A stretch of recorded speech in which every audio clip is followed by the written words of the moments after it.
BTech అయిపోయిన తర్వాత జాబ్స్‌కెళ్ళేటప్పుడు రెజ్యూమ్‌లో over hype ఇచ్చుకుంటారు.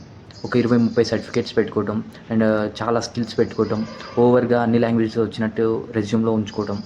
ఇలా ఓవర్ హైప్ ఇస్తే మనకి జాబ్స్‌కెళ్ళిన తర్వాత అండ్ ఫ్యూచర్‌లో చాలా ప్రాబ్లమాటిక్ అయితే అవుతది. ఈ ఓవర్ హైప్ కంటే డేంజర్ ఏంటో తెలుసా? ఫేక్ ఎక్స్‌పీరియన్స్ పెట్టుకోవడం.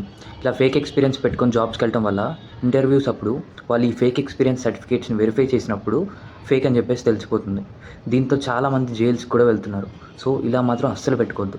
1 ఇయర్, 2 ఇయర్ కెరీర్ గ్యాప్ వచ్చినా సరే స్కిల్స్ నేర్చుకొనే జాబ్స్‌కెళ్ళడానికి ట్రై చేయండి. రెజ్యూమ్‌లో ఓవర్ హైప్ ఎందుకు ఉండకూడదు అంటున్నానంటే, ఇప్పుడు మీరు ఎగ్జాంపుల్ వెబ్ డెవలపర్ రోల్‌గా ఎళ్లారు ఇంటర్వ్యూకి.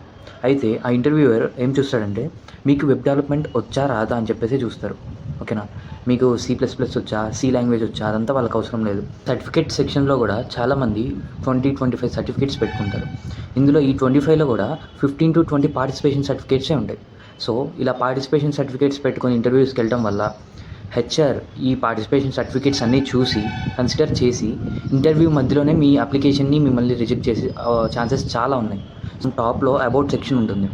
ఆ అబౌట్‌లో మీరు ఓవర్ హైప్‌గా లేపోతే చాట్‌జీపీటీలో కాపీ పేస్ట్ చేయకుండా అసలు మీరెవరు? మీరు ఏం చేయాలనుకుంటున్నారు? మీ వల్ల కంపెనీస్‌కి యూజ్ ఏంటి అని చెప్పేసి క్లియర్‌గా షార్ట్ డిస్క్రిప్షన్ ఉండాలంతే. సో, ఇలా చాలామంది ఓవర్ హైప్ రెజ్యూమ్స్‌తో ఇంటర్వ్యూస్‌కెళ్తారు.